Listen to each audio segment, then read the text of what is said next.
late last year, I wrote a letter to this institute and I said, I predicted what is happening today. Based on all the economic indices that I've looked at, that by third quarter of this year, that the dollar is going to hit 1,000 naira per dollar. People are going to say I'm a prophet of doom. No, I'm not. But I understand the economic indices with which you judge how well economy will do next 12 months. And so last year I wrote this letter and I said that what is going to happen is that many companies are going to begin to die, right? Because Nigeria continues to be a consumerist nation. Nigerians continue to insist on importing instead of producing, right? And that is destroying our economy. The dollar is in high demand, and we understand what happened. We understand the supply and demand curve. When there is high demand, prices go up. When there is more supply, prices come down. So the dollar is in high demand and continues to go up in price. And so what that means is that the people who import the commodities we use, either raw materials or finished products, won't have the dollar anymore.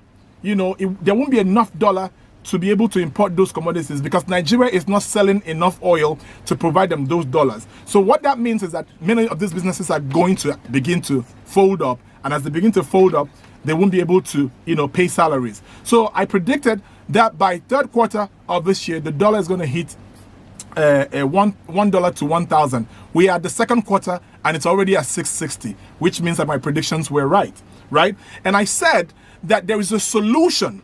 That the solution we have is to teach our businesses how to target foreign buyers so as to be able to sell their commodities overseas and gain more forex, right? Yeah. And so I said to this institute, let's partner and work with the different, chambers of commerce and the different business commodities in the Southeast to teach them how to use the same businesses they have right now to make more dollars. My name is Timi Bamodi. I'm a Deputy Controller, Nigerian Customs Service, and also the Deputy National Public Relations Officer for the service.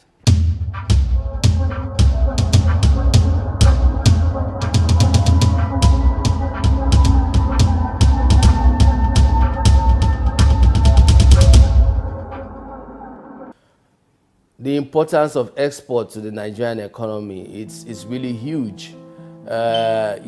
Nigeria as a country survives on one major export of a very important item, which is crude, but that is only one stream of income to Nigeria. And what every country is trying to do is diversify their income streams. And we want to do that and focus on other sectors, of the economy. We want to look at agriculture. We want to look at manufacturing. We want to look at various other sectors, because the more we export, the more we earn needed foreign currency. If we are so dependent on imports, it means that we'll be taking the little money we have to acquire goods from outside. But when we engage in export, we are earning money from outside the country. So it is really very significant that export is made to thrive. It's a crucial aspect of earning income for the country. And you cannot understate its relevance. It's very, very important.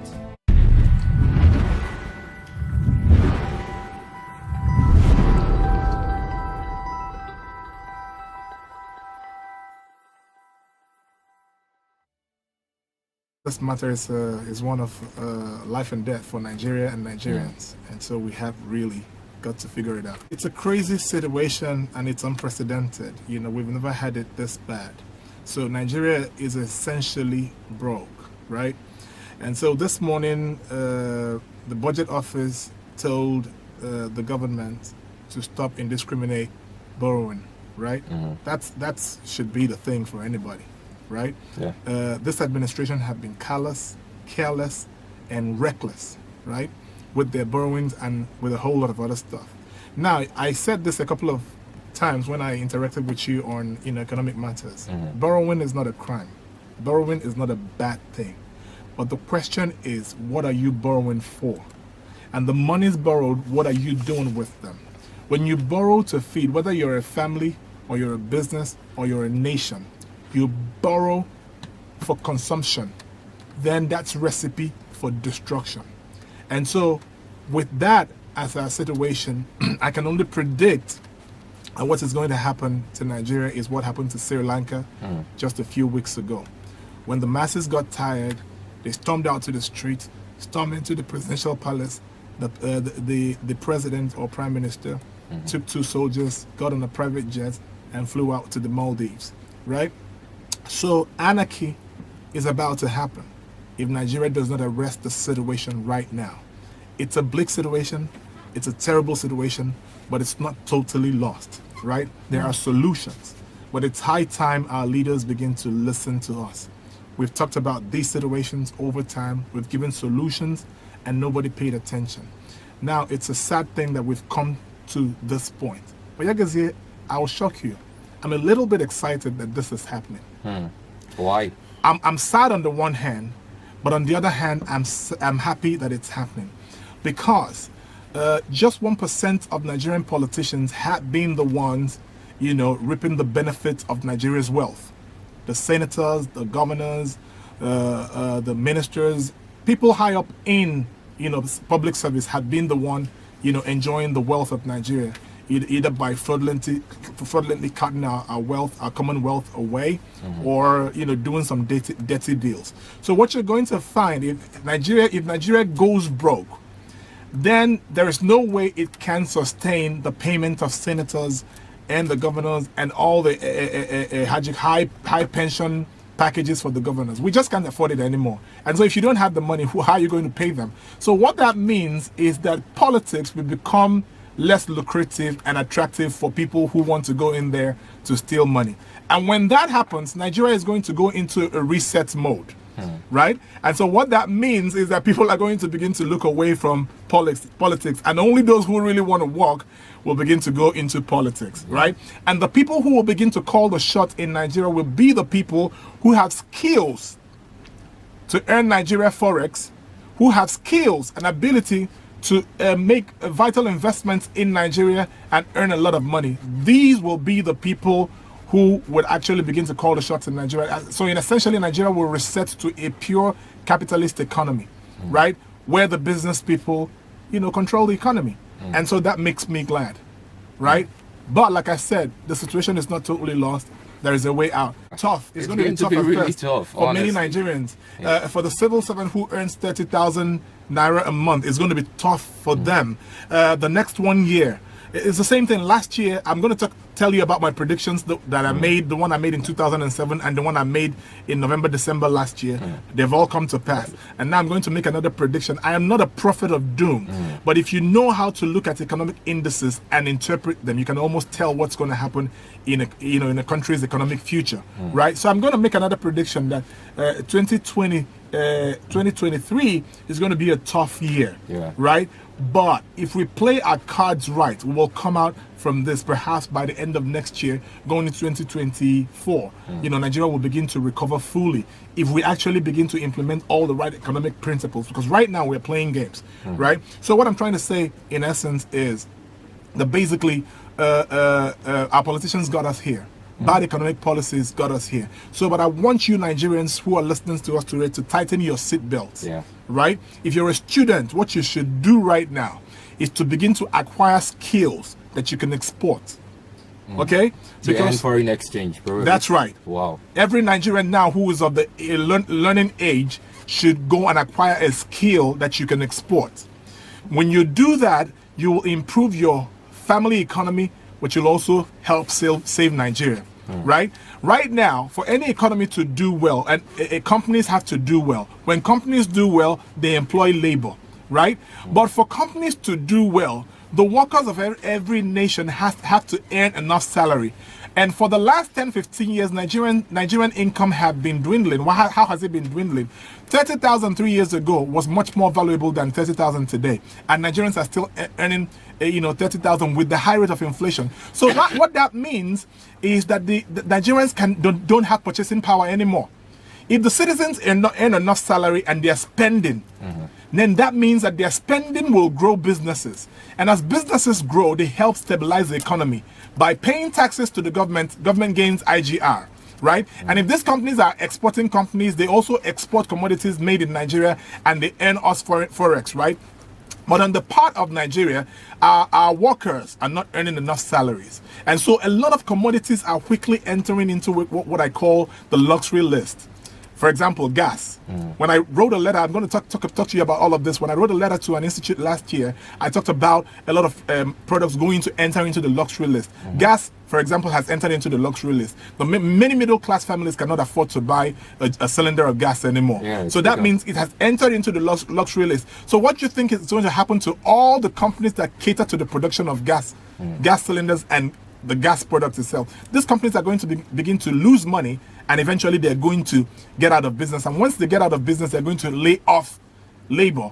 And so that is what actually brings the death of the economy. So I recommend that if you're a young person and you are within the age that you're able to learn, go and acquire a skill, a digital skill right now, a video editing skill, data analysis skill, social digital marketing skills. Go and acquire the skills that you can actually live in Nigeria and live above the Nigerian economy and export, right? That's on the part of people who can learn. Then on the other hand, those who are not able to acquire skills right now, you just have to, start producing something. Go into farming, because really, people have to eat. And so no matter how bad the economy is, only those who are producing food will constantly sell. So no matter how much you sell the food, people are still going to buy. So go and acquire some of this skill. Try to touch on how we got here, yes. Which is a very critical thing, because this morning during Primetime Press, I read on the Sun newspaper that Budget asks the federal government to discontinue indiscriminate borrowing. Yes. First of all, we have to understand how we got here. If we continue in the same direction, there is no guarantee that we are getting out of this kind of quagmire anytime soon. So Budget asking the federal government to discontinue borrowing is something that the federal government should tell themselves. But on how we got here also, I want you to touch on did the people push the government to get here? Because we know that many a times in the past, the government has tried to remove subsidy and tried to use that money for something else, the money being paid for subsidy. And we know that the people have always reacted to the removal of the subsidy, which has made the government continue to pay this money that literally is also, the money could have been used for better things, or at least maybe the money that the country would have been borrowing would have been a lot more reduced. So how did we get here? What are the habits that have to change for the nation and its people? Yeah, good question. How we got here does not have anything to do with subsidy. So before I answer the question of how we got here, let me address the issue of subsidy, right? The subsidy policy is an illiterate policy from government officials who don't understand economics, right? It's a situation of the hen and the egg, which comes first, or the cat and the horse, which comes first, right?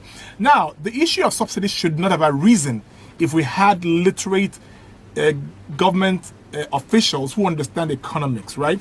The only reason you're paying subsidy is that you're spending a whole lot shipping our crude overseas and processing it and then shipping it back. It's costing you a lot. And so to make sure Nigerians do not suffer a lot paying those costs, you're now subsidizing the cost of petroleum. When the simple thing you should have done was make sure that Nigeria has up to 5 refineries working. If we had 5 refineries working in Nigeria, what that would simply do for us is crash the price of premium motor spirit, diesel, and every other byproduct that comes from crude oil.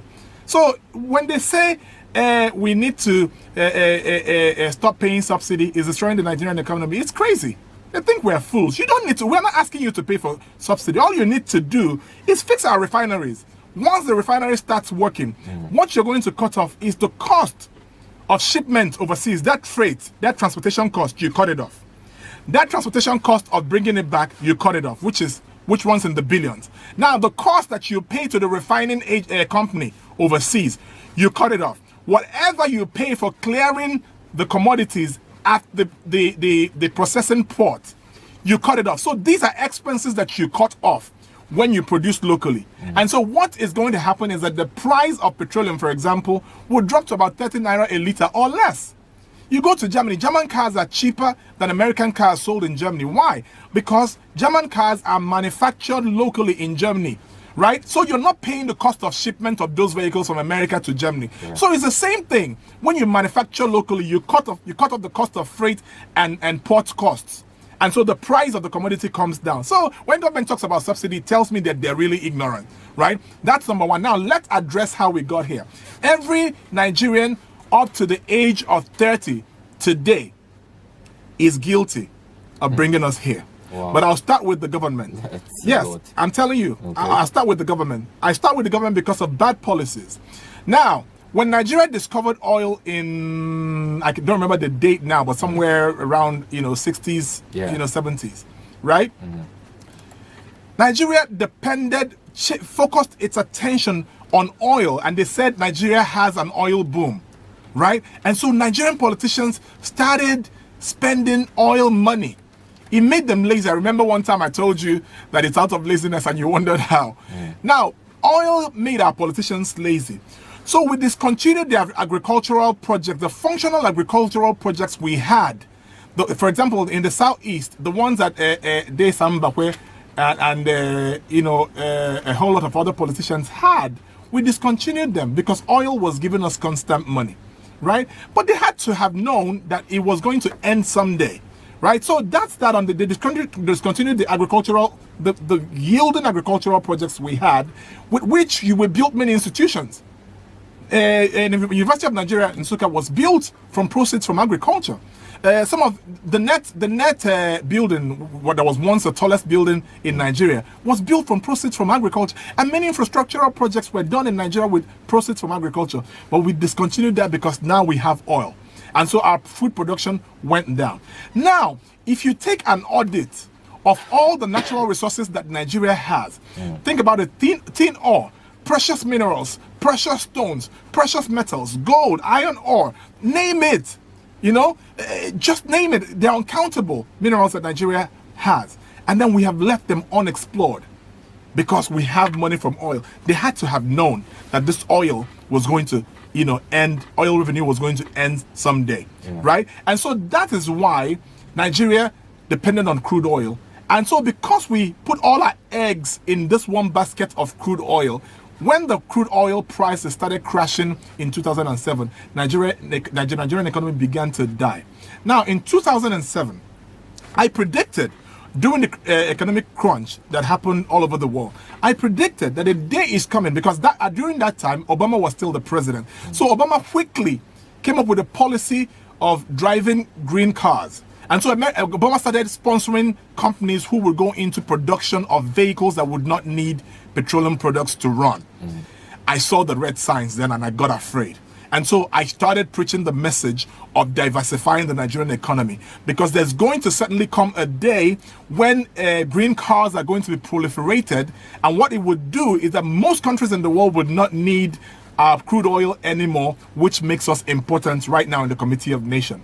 I didn't know it was going to come in the form that it came. It might take long. Yes, I thought it was going to take longer, because I knew it was going to take long to bring the technology, the green car technology, rechargeable systems, to mass produce it. But I didn't know that what was going to happen was going to come in a different way. So look at it now. Since 2007, America has bought less of our oil. I don't think they bought oil from us since 2007.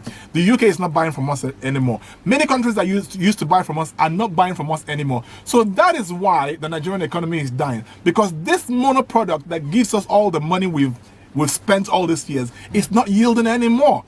Because these countries that used to be our customers are looking elsewhere.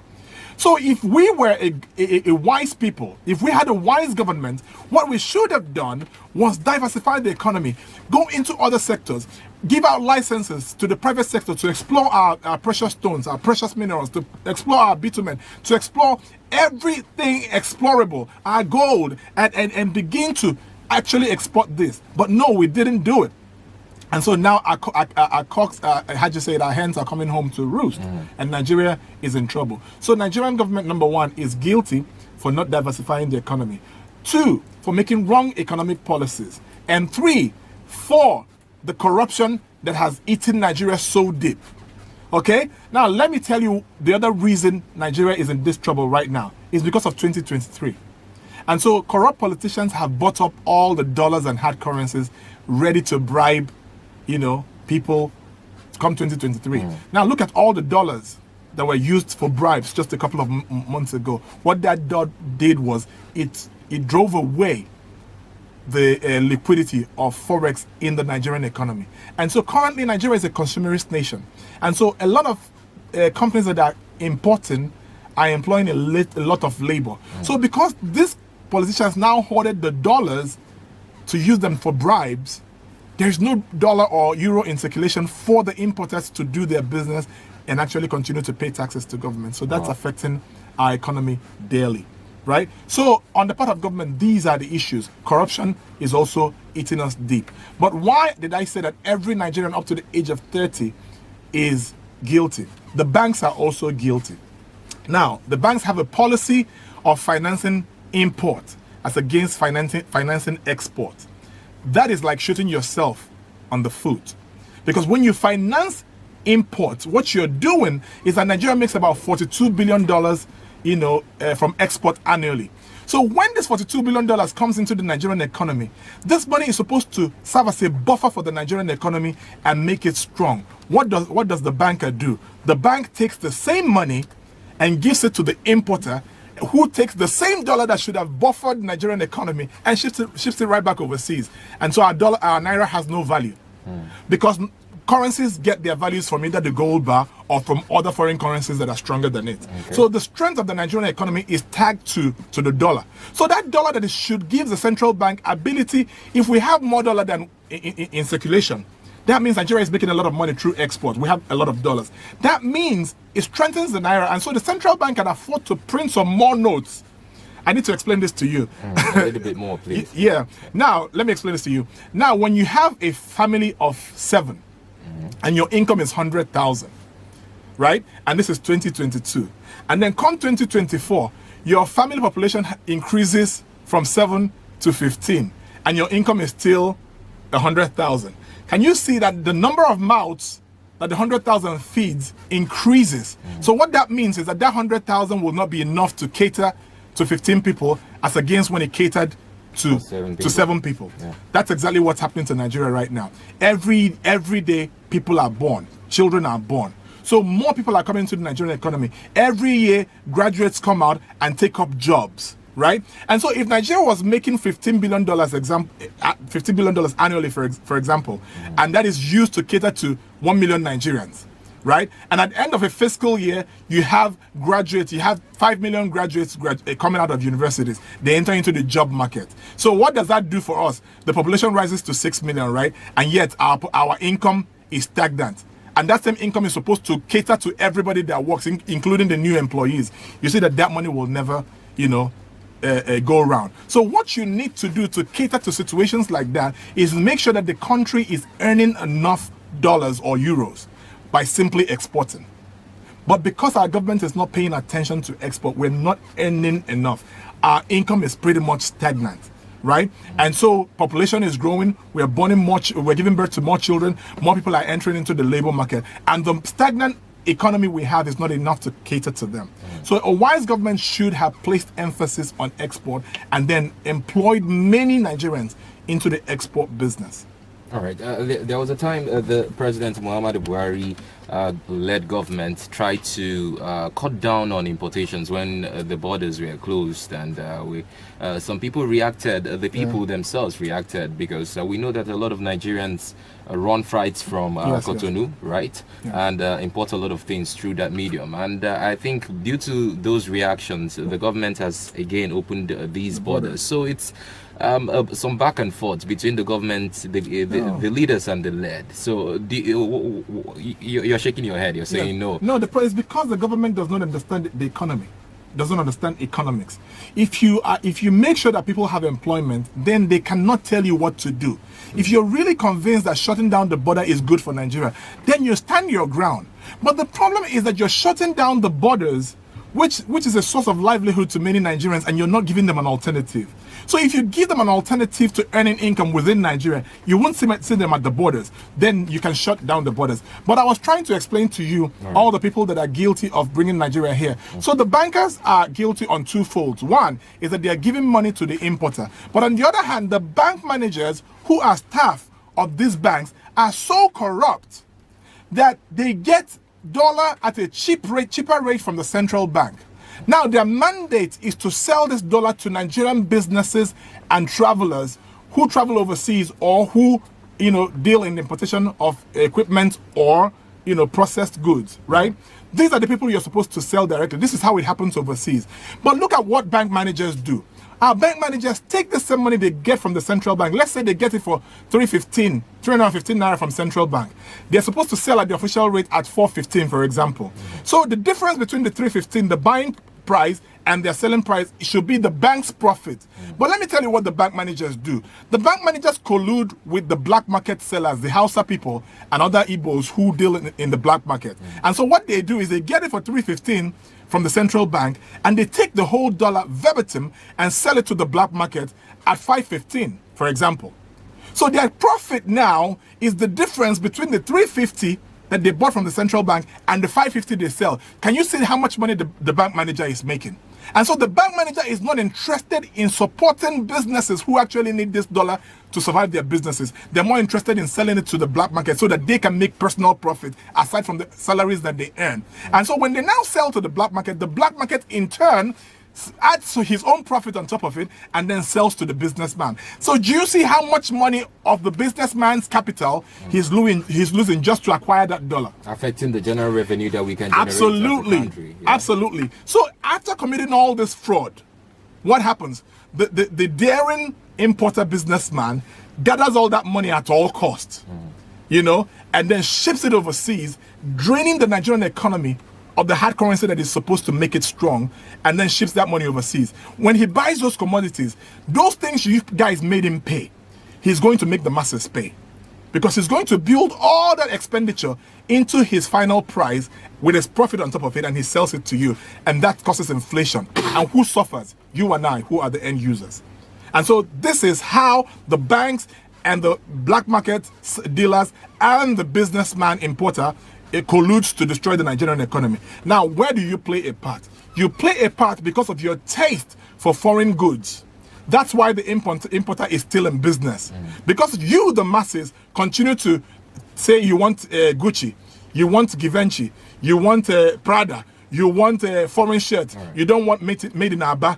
These are the reasons the importer continues to be successful in his importation. And so the taste of the masses for these foreign commodities is the reason the importer is trying to satisfy it. And this is how we all work together to drain our economy.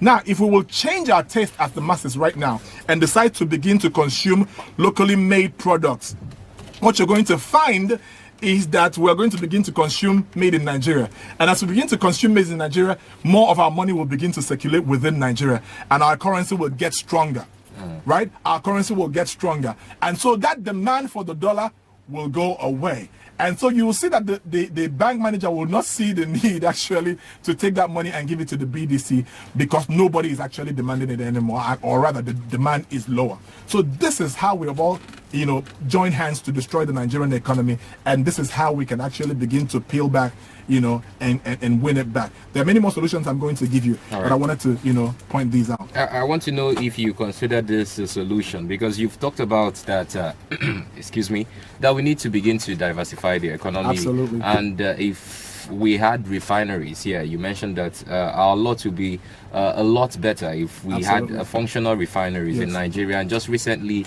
the federal government has finally privatized the NNPC. It's no longer the NNPC as we know it. It's now the NNPC Limited. Oh my goodness. Yes, fully privatized, and there are now shareholders for that company. It's a private company right now. And do you anticipate that this will at least begin the process of looking away from oil? Because right now it's no longer going to be a federal government thing. And this morning I read in the news that the NNPC Limited is planning to cut down the number of staff that they have. About 500 people are about to be laid off from the new NNPC Limited. So do you think this is at least a step in the right direction? One, it's that a private company will no longer be paying for subsidy. Definitely they can be shouldering the weight of the country by themselves. So at least it will cut down on subsidy, which will in turn take a toll on the people personally, because the price of petroleum products will rise. So do you think that this is a right step in the right direction? I was going to say no, but when you said that because it becomes private, then of course it won't pay subsidies, and so they're just going to have to find a way to make it work. Yes, that will actually raise the cost of the product. But again, you see how reckless our leaders are? They've messed up the whole thing, and then they're now giving it to somebody who is going to, but this is what we've been saying for a long time, privatize the sector, right? Because if you privatize the sector, the private sector knows how to run these businesses, right? But I'm only hoping that the Dangote refinery is going to come active next year. And so when it comes active next year, of course, the cost of petroleum products will begin to come down. So that is not a bad situation. But the other reason it's a good thing is that our refineries haven't been working, but the staff of NNPC have received the same salary all these years for doing no work at all. And so that's part of destroying the Nigerian economy, draining, the much needed money that should have gone into infrastructure is used to pay people who are not productive. And so, of course, if you privatize it, even though I don't trust this government, if you privatize it, it's expected. That is, if they enter into a proper privatization exercise. What that simply means is that they actually give it to a private sector, capable hand. But I hope they don't buy it up themselves, which is what they've always done with our assets. They say we privatize and then they give it to their cronies. The Ministry of Finance has a huge share in the new NNPC Limited. But it's for the good of, shouldn't this be for the good of the government? At least if the NNPC Limited makes profits, now that maybe more professionals are what's the percentage of the share they have? I don't know exactly. Yeah, so if it's more than 50%, they're still owned by the government. So it doesn't make sense, nothing changes. Okay, so they should, that's why I said they have to enter into a proper privatization exercise by, giving it up 100%.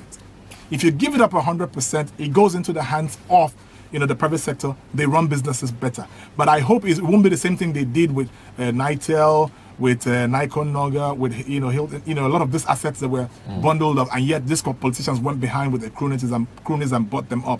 I hope that's not going to be the case, right? Either way, privatization is a good thing, because what privatization does is it brings competition in. But my problem with Nigerian privatization system is that they privatize a company, and what they mean is that they just sell it to one individual. Our customers, by offering the best services, what do? You improve your services to take back the customers from me. So what that does is that it improves the quality of products, and it brings about customer satisfaction. And so at the end of the day, customer satisfaction should be key, and then making profit, through that process, really. So privatization anytime is good if it's done properly. All right.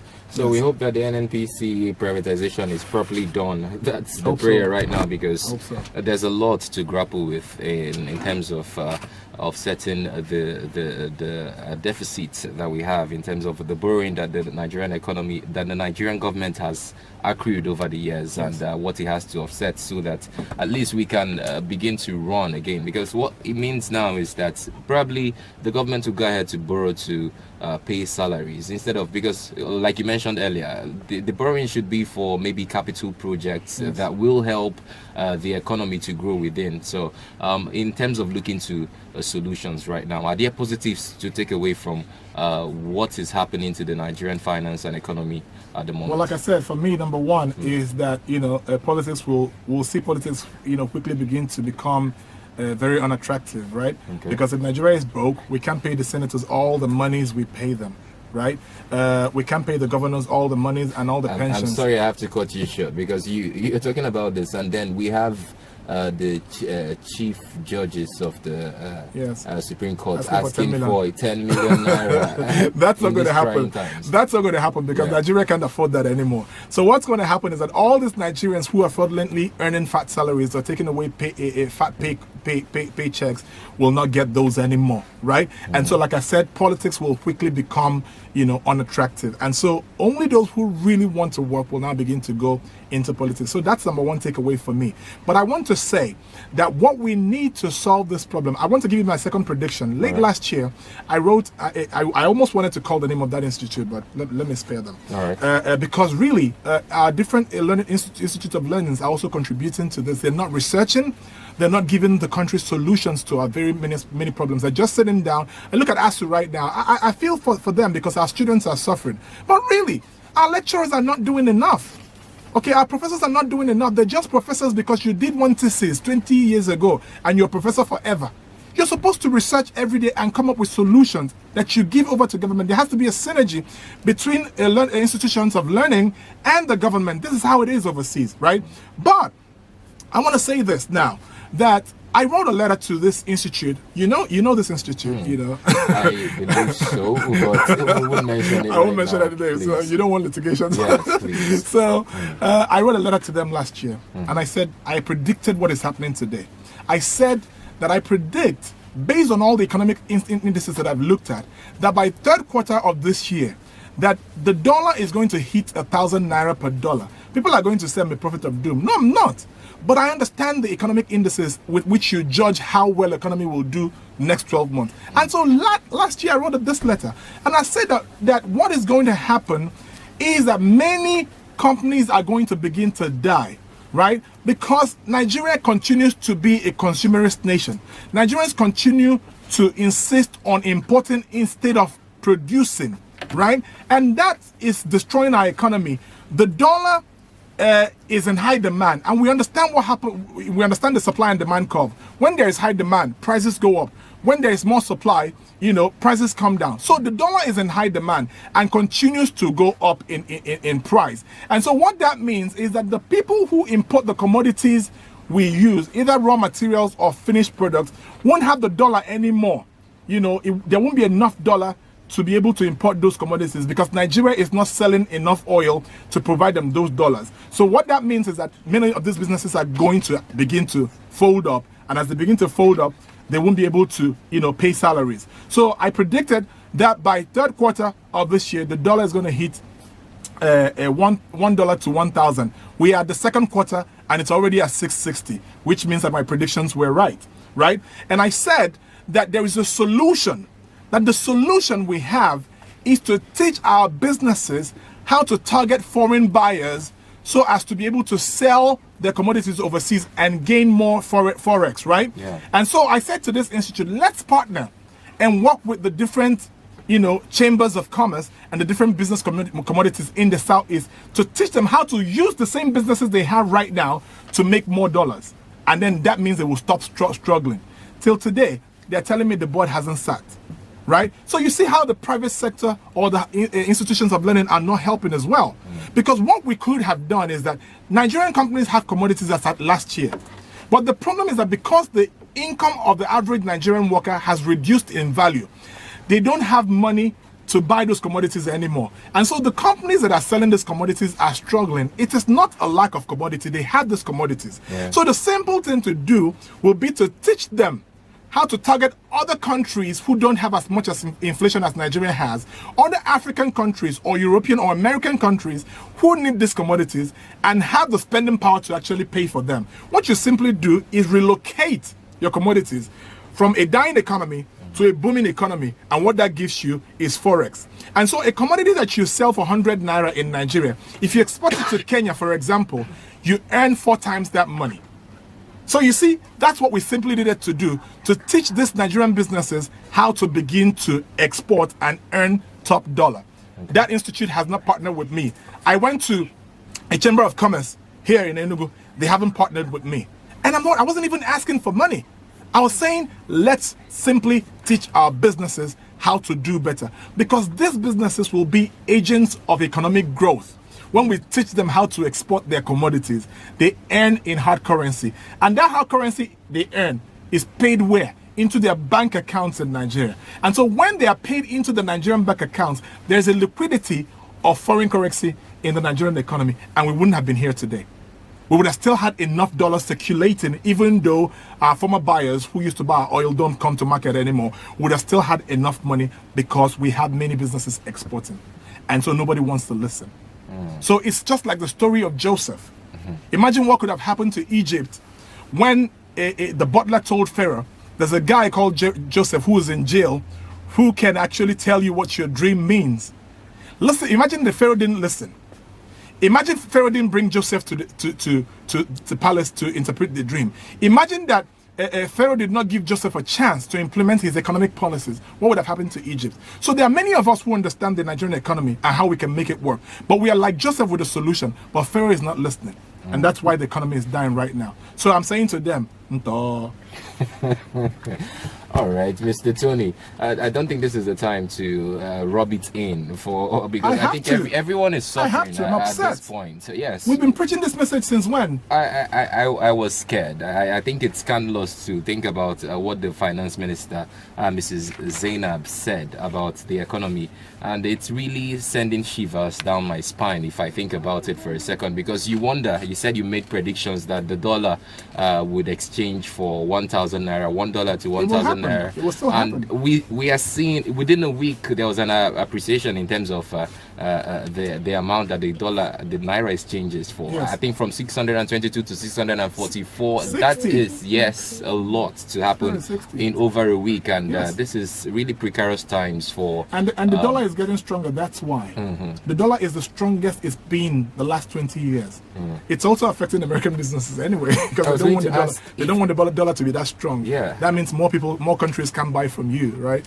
You know, so Nigeria should have taken advantage of the situation in Russia and Ukraine right now, because see, that's why I say our leaders don't understand economics and how you can actually build this economy. Now, Russia used to supply a lot of Europe. You know, their how'd you call it? Used to meet their oil needs. Demand. Right? That's right. So right now, you've placed sanctions on Russia. And so Russia isn't supplying to Europe anymore. So who has European Union turned to? They've come to Nigeria for its, her natural gas. But unfortunately, because of the high level of corruption in Nigeria, we do not have the infrastructure to make that sale right now. Right. And so we need to start investing in new pipelines that will ship our gas from here to all the way to Morocco and then to Europe.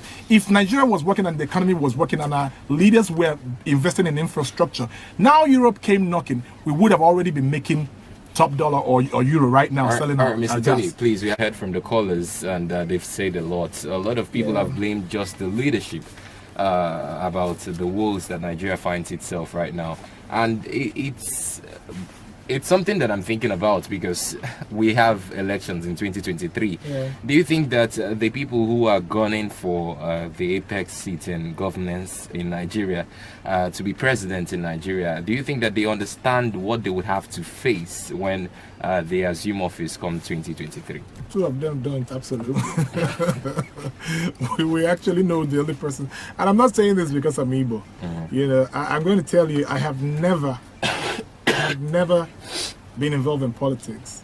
I've never been involved in voting or anything like that. But the situation of Nigeria really is in a dire state that we need to salvage it. If we don't salvage Nigeria, I guarantee you, I'm predicting again. And what happened in Sri Lanka is going to happen in Nigeria. It's coming. If we don't put a stop to this now, it's not yet too late. We can stop this now. So somebody talked about borrowing. I did allude to the fact that borrowing is not wrong. What is wrong is borrowing to consume, borrowing to pay salaries, borrowing for politicians to steal the borrowed funds and put them in their private pockets. Actually, all this money that Nigeria needs to grow now are in private pockets, so we need to get them out. I call on the EFCC, I call on the ICPC, I call on the police, to take up their responsibilities and go after the people who have stolen our public, our commonwealth and put them in private banks.